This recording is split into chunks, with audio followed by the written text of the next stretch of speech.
Hey everyone, it's Stephanie again, and you are tuned into the review of Married at First Sight, Season 13, Episode 12. Before we get started, don't forget to click the subscribe button and the notification bell so you can be the first to find out when I post these videos. All right, guys. Happy Friday. Hope everyone had a great week.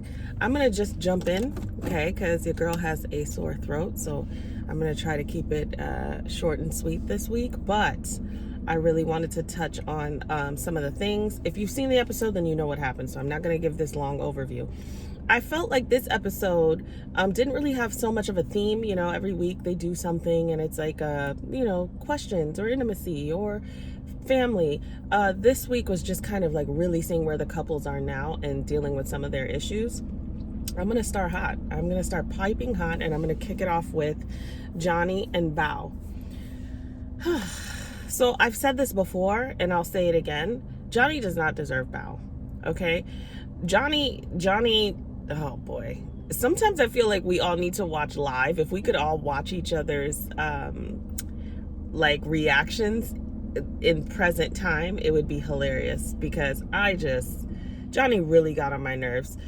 Listen, there is some inconsistencies with what Bao is saying she's doing. There's something there. You know, I know that in this episode, it was kind of like when they met with Pastor Cal, it was kind of like Bao was saying, but I am doing these things, or I kind of don't have time for these things. There is a little bit of inconsistency somewhere, but I think for the most part, Bao is pretty consistent in how she presents. And she gave a great example of how she is a variation of herself depending on where she is and who she's around. That's everyone, you know, who we are in church is not who we are having a cocktail with friends. It's a facet of who you are. It's still authentic to who you are. But it's where it's appropriate. Who we are at work is not who we are at home with our spouse, because it's different levels of transparency there, different levels of comfort, different levels of appropriateness. But I think Bao pretty much is consistent across the board. There's something there though, because the way that I was picking up on it, and when she was kind of like saying, well, but I didn't do that. I didn't have time, but there's something there. So I think that still needs to be addressed. I still stand by that, because I said that last week. Well, if something's really not showing up the way she thinks it is, then Johnny needs to say that. However, that is so minute in comparison to what's really going on. Johnny is really, really trying to sabotage their relationship. I loved Pastor Cal is the GOAT, really, because he will ask the questions that needs to be asked. He can pick up on things that most people probably wouldn't. I mean, when you've been counseling people for a long time, you just get a feeling about things, and really challenge them. And I think someone who counsels you or who's advising you is there for your growth, and that's not always easy, and that's not always, I don't want to say a pleasant experience, because it doesn't have to be unpleasant, but it could be a little uncomfortable because it forces you to step outside of yourself. So Pastor Cal asked some good questions to get them really having a conversation. But Johnny is not equipped for a relationship. Johnny has an ideal of this perfect woman for himself, which is someone who is like a mashup of several women, several people in one. That person does not exist, Johnny. It does not exist. I really think that they have a relationship that can stand the test of time if they are willing and if there's growth. But they have a great foundation. Sometimes in this experiment, we see people, connected, and we're like, how did this happen? Because they have nothing in common. There's another couple on here who's like that. But really, Johnny and Bao could be in a great place, but Johnny is just on this train to self-sabotage, and he is mean, he is rude, and he throws tantrums when they are talking about things. I love that Bao is such an anchor, and I said that before. She's going to be an anchor for him, because he has no idea how to remain in a space that is uncomfortable. No wonder he's had 100 first dates, or whatever he said at the beginning, because he sees something he doesn't like and he keeps it moving. and he wants this perfect person, but Johnny, you're not the perfect person. And the idea that she's not meeting his needs without him considering that he's not meeting her needs is problematic. I think a lot of Johnny's issues stem from whatever dysfunctional and disconnected and hurtful relationship that he has with his dad, or lack thereof. Our parents are really the most important relationships that we have for a long time, and they really create the foundation for how we show up in other relationships, and ultimately in our long-term marriages or long-term partnerships. However, they really create that blueprint for how we show up in them or how we don't show up in them. If we choose to, I saw this, so I want to do the opposite of that, or I saw this, and so I'm going to unfortunately mimic that, whether it's conscious or subconscious. He is so broken that he's just giving her what he has, which isn't much. And I understand Bao being exhausted with it. I understand Bao being hurt by it. I don't think it's fair. Johnny shows up like this. I'm trying to think of the word, because there's a word that comes to mind, but it's not the best. But he just shows up like this jerk of a playboy, where he just thinks he's the prize. And Johnny, you are not the prize. First of all, even if he was much better than he is, he still wouldn't be the prize. But he is really not the prize. Johnny really needs intensive therapy, and he needs something to be able to close that wound that is contributing by his father. And I hope that his father could be a part of that, but we don't always get that. We don't always get someone saying, I'm sorry, or someone giving us the closure we need, and therefore we need to find it. But he is spinning. Johnny is also, he even comes back for attention in his tantrum. When he gets really upset, they're having a regular conversation. He doesn't know how to communicate. He says things, but he really, the whole conversation should be kind of like a back and forth, and I'm hearing you say this, or why do you feel this way? He gets upset very quickly. He leaves. That's what he does. He leaves. He went into the other room. He screams. My thing is, if you're gonna be that upset, don't come back.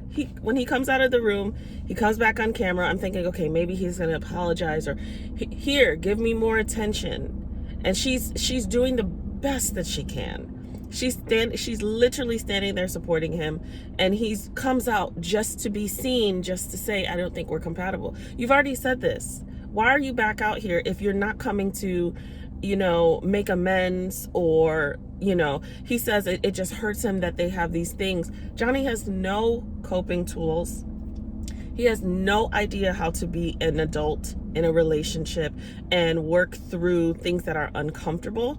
And a lot of people who have not been married or have not been in long-term relationships don't know how to either. But there is a level of maturity that can take you a long way, where you can just learn to sit in it and learn to really, okay, let me sit back. What can I learn from here? How can I be accountable? He has his right to desire particular things and say, hey, I want you to do this with me, or I want this, or I'd like this. But I feel like Johnny's desires for Bao right now, because I think he has so much unfinished business with himself, is like a moving target. If she gets close to it, he will move the target. And it's an act of self-sabotage, because he's not ready for that relationship and the significance of it. And I think he's scared of it. I think it was an awful move to not have her come to the barbecue. I think that was a slap in the face. Once again, he doesn't know how marriage goes, because guess how many couples come to a barbecue grinning from ear to ear, and they just had an argument in the car. It is what it is. Handle your stuff back home, but show up, because you're married. You are married. You don't get to decide, okay, my spouse is your spouse, your wife. Okay, well, I'm going to tell her not to come to my family's house. Incredibly immature. It's not a girlfriend. Him having that interaction would have forced some growth, but he's incredibly avoidant. So don't come. And Bao shows up the way that she shows up, in terms of preparing for this meeting and learning his family's names in Mandarin, because the show must go on, and that is marriage. The show must go on. You guys had an argument. It wasn't even that big of a deal. Move on. we have to be at your mom's house at 12 tomorrow. We will deal with this later.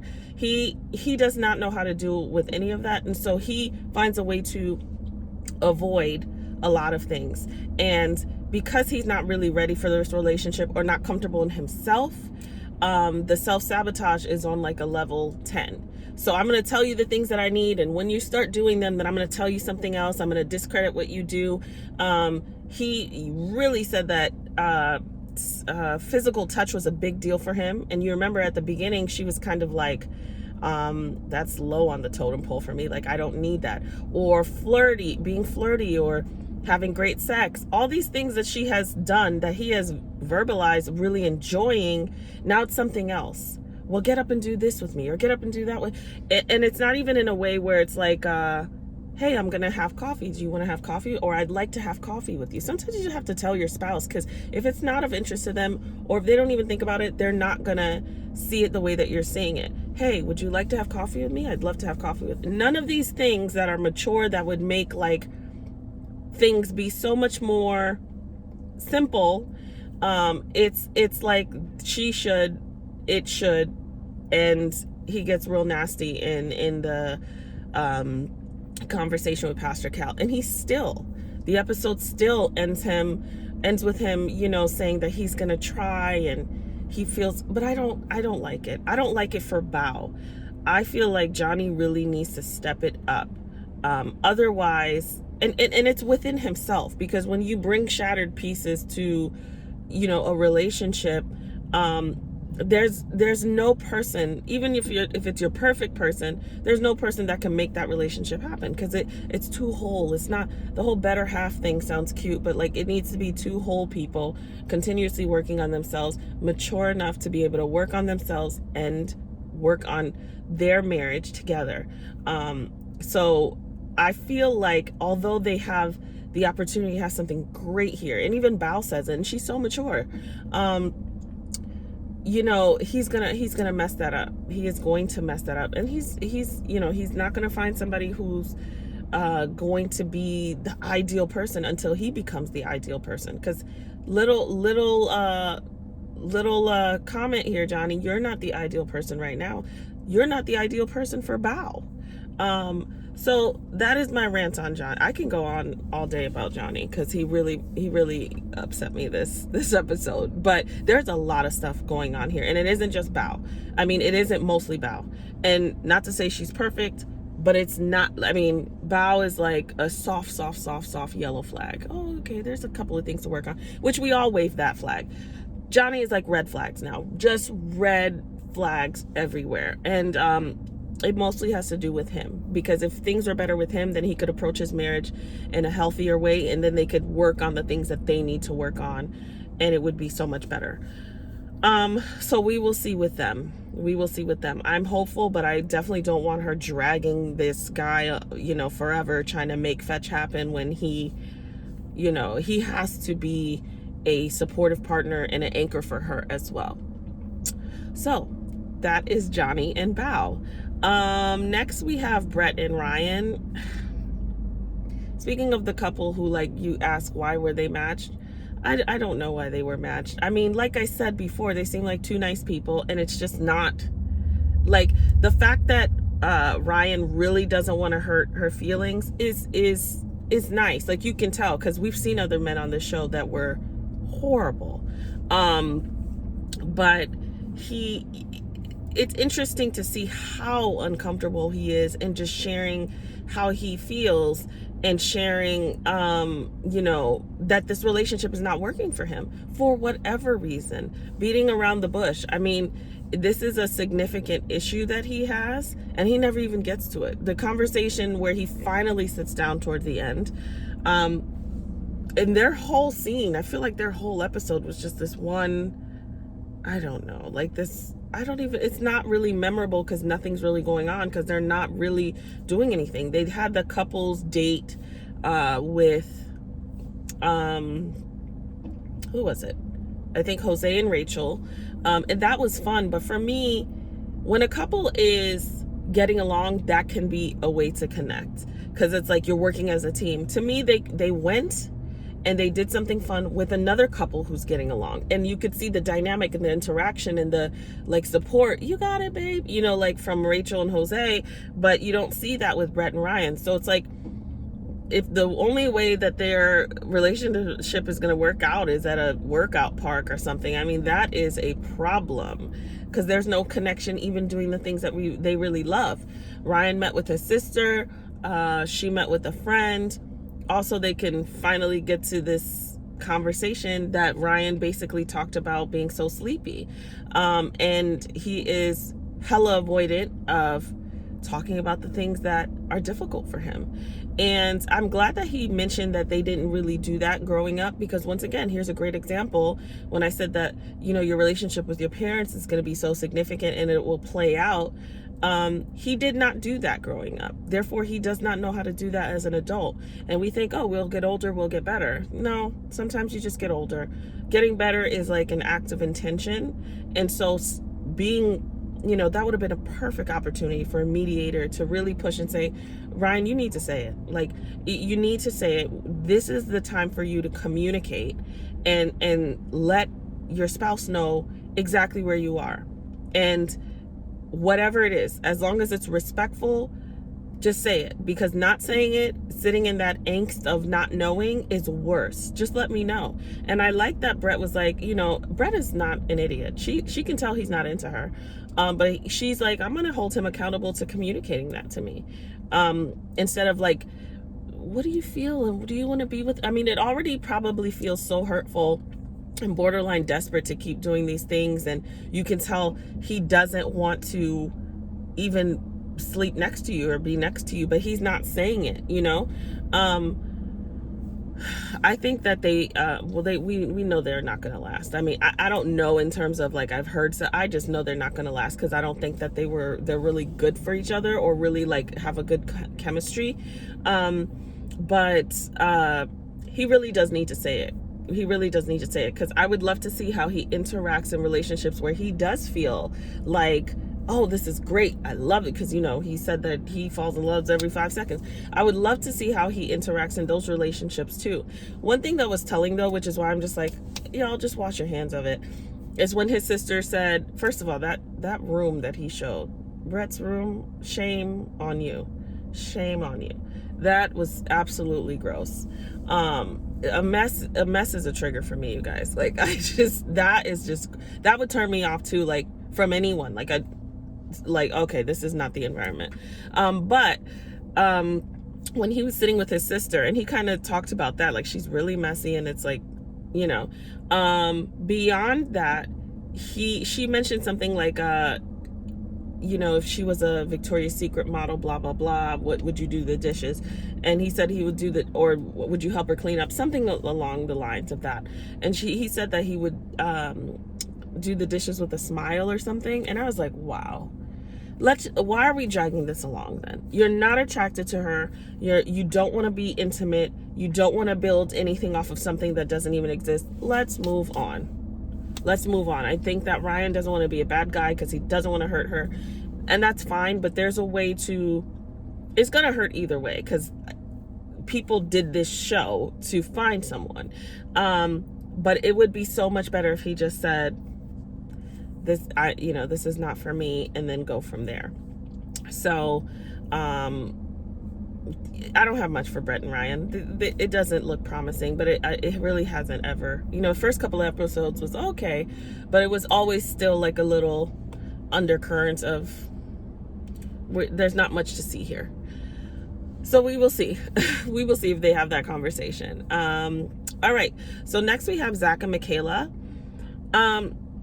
Zach and Michaela, to me, had a great episode in terms of like having fun together and doing the scrapbook together and laughing together and playing the I think bumper ball or whatever. I don't know what it was, but it was fun to watch them just have fun and just enjoy each other. There's and they look like they are having a really good time and connecting. For me, there's still something that is disconnected about Zach, to me, that is not about Michaela. Like we've seen Michaela be like, oh, I don't know, all this time, coming back after what they've had go on. But I feel like the vibe that I get, the energy that I get is that Michaela's in it. Like she is in it. And I feel like Zach is along for the ride. I feel like maybe the beginning of their relationship did so much damage that now it's like, I'm going to try. That's just the vibe that I get from Zach. For some reason, I feel like he is, maybe like all of us, triggered by how tumultuous the beginning of their relationship was, that he's just like, I'm just gonna play along and do great and just try not to upset her, and just do the things. And although he's enjoying himself, there's something there that is disconnected for me. If you watch, I think after they wrote their little poems together, and I was surprised that he said loving you forever or something, because I'm like not getting that. I hope I'm wrong, but I'm not getting that. The way they hug after she writes that poem about him, he writes the poem about her that says such nice things about each other. The way they hug is like, it's not like romantic. It's like after somebody hands you the plate of food at church, you buy, $5 plate at church for the building fund or whatever, thank you so-and-so, sister so-and-so. It's very like platonic. Thanks, bro. If your brother, drops off a piece of cake at the house, thanks, bro. Like, it's very platonic. If you watch it, you'll see. And to me, if my husband wrote me a poem and I wrote him another poem and that was so cute and that's how we ended the night, there would be like a kiss there, and the hug would be more like affectionate or intimate, even if it wasn't long and all, came with all the bells and whistles at the end. But at least it's like, it doesn't feel like a church hug, it didn't connect for me there. So although it was fun to watch them, like the little game that they went to play together, that was funny. That had me laughing out loud because it was just funny. And they didn't have any roller coaster moments here. There's something there that I don't know if I don't know that it can be like removed anymore. I don't know. You guys let me know what you think. But I feel like Michaela's back. Like Michaela's like, oh, I'm back in this. We see her meet with her sister and she talks about it. She presents very well, because you never know that like it is a storm. It's not right now, but even when it was, she presents so well. But she is learning. I think she's learning and she's growing. But it may be something that they can't come back from energetically, because it just seems like Zach is a twinge uncomfortable. So I don't know. You guys let me know what you think. That is Zach and Michaela. Next we have Jose and Rachel. Jose and Rachel, to me, they have found a way to kind of bounce back from that situation that they had. If it was not last week, no, it was the week before. I told you I was done with Jose, but since Rachel is not, then we got to keep going. But they were not memorable for me this episode. The one thing that stuck out to me was when Rachel said, she talked about summer Rachel, because she is a teacher and so she has that time, and usually during the summer she travels, and for some reason he's like anti-traveling. He doesn't say it, but he always like makes the face, which I don't get it. And so she wants to go to Europe and he wants to do a road trip in Texas. They live in Texas. So they are clearly on different pages with that. I think that they really should work on saying, hey, this is a goal that I have. Let's do this one summer. Let's do this another summer. Let's save in this way so that it doesn't feel like such a financial hit, or maybe for him, a waste of money. I think what would be healthy is if maybe she did a solo trip. Now, she's been wanting, to get married so she can travel with her spouse, blah, blah, blah. But when you are in the school system and you have a summer off, most people don't have that. So I think it could still be healthy for her to do like a solo trip, something fun, and come back and not feel kind of like a caged animal in his home and in his stuff, and kind of trying to because she's going to have to integrate after the experiment into his home. And so that's her thing. I'm doing all these things and moving into your space and all of these things. And there's no essence of Rachel. So I think that would be cool for her to do, but I doubt that Jose will be into that. So that will be another hurdle that they cross. But there's nothing memorable about them for me. I think that they've bounced back from something that was, quite detrimental, being locked out and being talked to like a dog. Some people don't even talk to their dogs like that. So I think they've bounced back. So I'm just gonna take it scene by scene and episode by episode with them, just to see how they matriculate after this, and when they are maybe hit with something else, how they really learn and grow, if they have, from that last situation. Otherwise, if there's something I'm missing with them, please let me know, because nothing really stands out for me for them this episode. All right, last but not least, we have Mirla and Gil. Okay, I think Mirla and Gil, I think they're doing great. I think that I was probably most surprised that Mirla was like taking care of Hype. That was such a shock to me. Like, the fact that this shows you that once she gets comfortable, the part that we probably thought would never come, I mean, I knew it would, because I can see it in her, but when you're watching the show, you're kind of waiting for things to fast track. The part that we thought would never come, we're seeing that when she is in it, she is softer, she's warmer. She's still Mirla, okay, but she's softer, she's warmer, she is a little more flexible. Taking care of the dog and spending time with the dog, and Gil meeting with his friend and saying she wants a dog now. That is a complete 180, because I'm telling y'all now, I wouldn't do it. I would not even, like, if I was on the show, I'd say, please do not match me with an animal person, because I would never, like, I just wouldn't.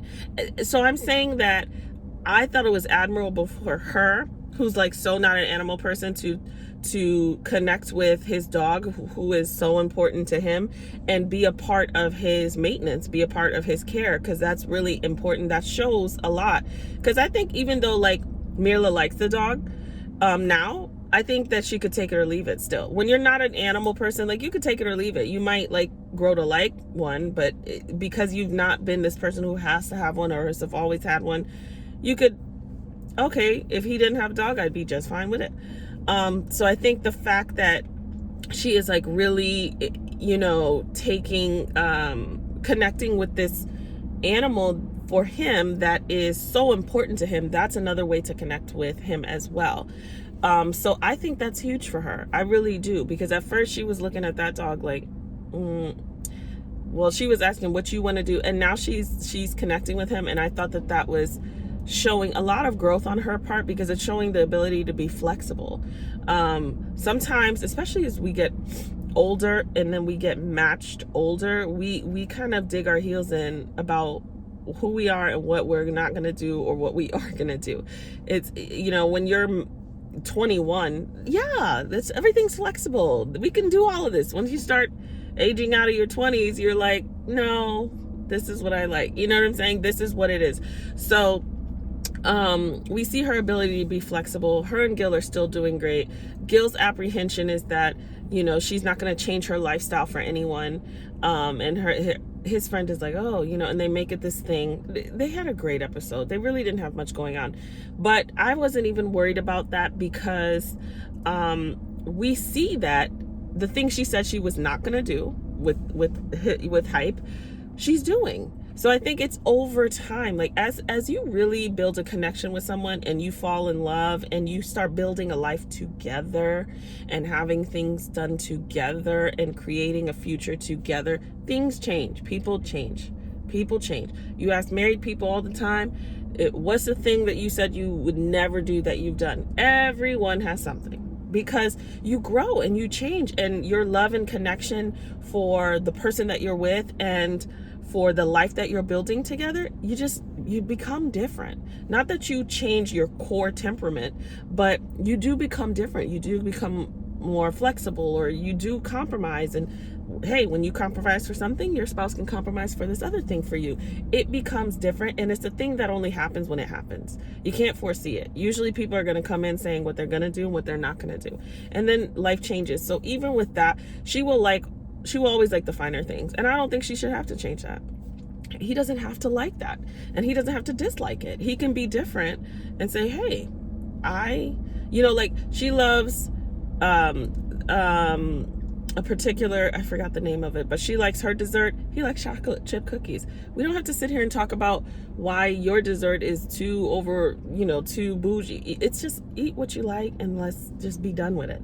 And we'll meet in the middle with some stuff that we have to meet in the middle with, but we might always be on on opposite sides of that, and that's fine. Like there's certain things I'm very particular about. My husband could care less. It just is. It's not really that big of a deal. And when you're talking about life happening together, that stuff, unless it's like something major, it falls by the wayside. Okay? I'll drink my champagne, drink your bottle of beer. Like, let's move on. So I don't think that's going to be as big of a deal as the way that they made it seem. But they will have to have a lot of conversations. If they want to go the distance, they will have to have a lot of conversations about how they're going to split things, or what type of lifestyle they're going to have, and whatever. The exciting part is they are excited for their lives together, and she speaks so highly of it, and we see how she's saying this is better than she could have ever imagined. And I think that is significant, and that's important to really see what she's saying behind the scenes. And I love how her and Gil are like, mostly Mirla, really, because Gil is like a little more extroverted and like a little more flashy, a little more loud. And I love Gil because he's a little messy too. Mirla is more of like a shower. I'm sorry, she's not a shower. Gil's more of a shower. Mirla is a doer. She's like, I'm not going to just come out and show and say all these things because it pleases people or it sounds good. I'm just going to be connected to the significance of how I really feel, being authentic, and then I'm just gonna do. And we see her being a doer. And what I like is that their relationship, of all the 5 couples, seems the most protected, and those relationships tend to be long lasting, where you guys have boundaries within your relationships. Even the way that they talk about communication. I love that her friend was talking to her and saying, girl, you need to kind of challenge her a little bit. But having boundaries within each other. I love how she was saying that, okay, if we have a disagreement, we'll talk about this, we'll talk about that. Like, you can see that because of her temperament, for the most part, there's always like outliers where things are going to be not the norm, but for the most part, they have a structure and boundaries within their relationship that makes it work, and almost has more of you can see that they have a respect for each other, and that's really important, because you can be loved and not respected, and I would not prefer that. But you can be respected and not loved, and then learn to be loved, and then now you have both. I think they're doing better than most. And I think that some of these strong little foundational things that they have are going to take them a long way if other things can be put into play. I mean, we've seen them at the beginning of this season be like polar opposites, and it's not that they have, become the same, but they're finding a way to make it work. And they like each other, and I think that's where it starts. If you truly like each other, then you will start to figure out how to make it work, because it'll be of value for you. So that is Mirla and Gil. All right, guys, thank you for watching. Let me know what you guys thought. Don't forget to subscribe, comment, and share, and I'll see you guys next week. Everyone have a wonderful weekend.